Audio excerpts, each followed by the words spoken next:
आजकल तो एक कमरे में दो सगी बहन ना रहे, ऐसे में देवरानी जिठानी को साथ रहना पड़ जाए तो देखते हैं। देखो दोनों ईना और टीना, साफ साफ बोल रही हूँ। मेरे दोनों बेटे गए हैं विदेश पैसा कमाने। यहाँ तुम दोनों दो कमरे इस्तेमाल करके बिजली फूको, इसलिए मैंने छोटी तेरा कमरा दे दिया है किराए पर। जब तक मेरे दोनों बेटे वापस नहीं आ जाते, दोनों एक कमरे में रहोगी, ठीक है? पहली बात तो माँ जी, हमें ईना टीना बुलाना बंद करिए। मेरा नाम रमा और इसका नाम ज्योति है। अरे रमा ज्योति हो या ईना टीना मैं नहीं जानती। मैं तो बस ये बोल रही हूँ कि एक कमरे में गुजारा करो जब तक मेरे दोनों बेटे वापस नहीं आ जाते। सासू माँ, आप जानती है ना, दीदी के साथ मेरी थोड़ी कम ही पड़ती है। ऐसे में एक कमरे में रहना मेरे तो बस की नहीं है। हाँ तो मायके चली जा मायके। नहीं नहीं, ये मायके जाएगी तो घर का काम क्या मैं अकेले करूंगी? ना जी ना। सासू माँ, आपको दिक्कत क्या है? कैसे शादीशुदा दो औरतें एक कमरे में रहेंगी? जैसे मेरे दोनों बेटे विदेश में अकेले साथ रहेंगे। लेकिन वो दोनों तो भाई भाई है ना माँ जी। वो सब मैं नहीं जानती, जो कहा है वो करो। अब जेठानी देवरानी करती भी तो क्या, मान लेती है सास की बात। फिर दीदी, मैं ना पलंग अलग करूंगी। वो क्या है ना, रात में मेरी लात मारने की आदत है।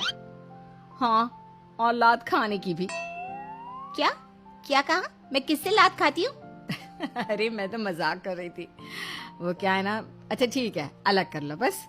वैसे भी मेरे मायके का बेड है तो मजबूत। मेरे पापा ने भी कम मजबूत बेड नहीं दिया था। तभी तो ससुर जी ने कानी उंगली से उठाकर बाहर कर दिया था। कोई इस कमरे से बेड हटाकर दिखा तो दे। तभी देवरानी हाथों से दोनों बेड को अलग कर देती है। भाभी, कर दिया। अब बताओ, कोई पुरस्कार भी रखा था क्या अलग करने वालों के लिए? हाँ ठीक है, शादी को इतने साल भी तो हो गए हैं। ठीक है। अच्छा, कपड़े ना उधर वाली अलमारी में रख देना। अब दो जानी दुश्मन एक कमरे में शिफ्ट हो चुके थे। सोने तक तो मामला ठीक था, लेकिन रात में पति के फोन में घर की बुराई भलाई अब कैसे होगी, ये सबसे बड़ी समस्या थी। वो क्या है ना, मुझे पसंद नहीं है कि मैं और ये बात करे तो कोई सुने। अब एक कमरे में तो ये दिक्कत ही होगी ना। हाँ, जैसे मेरे पति का फोन आता है तो मैं लाउड स्पीकर में डालकर मोहल्ले को सुनाती हूँ। देखिए दीदी, मुझे भी पसंद नहीं है कि इनके फोन के बीच में कोई डिस्टर्ब करे। तो ठीक है ना, कमरा तो मेरा है, तो जाहिर सी बात है कि तुम्हारे पति का फोन आए तो निकल जाना बाहर। हाय रे, देवरानी को तो ये बात किसी तीर से कम नहीं लगती।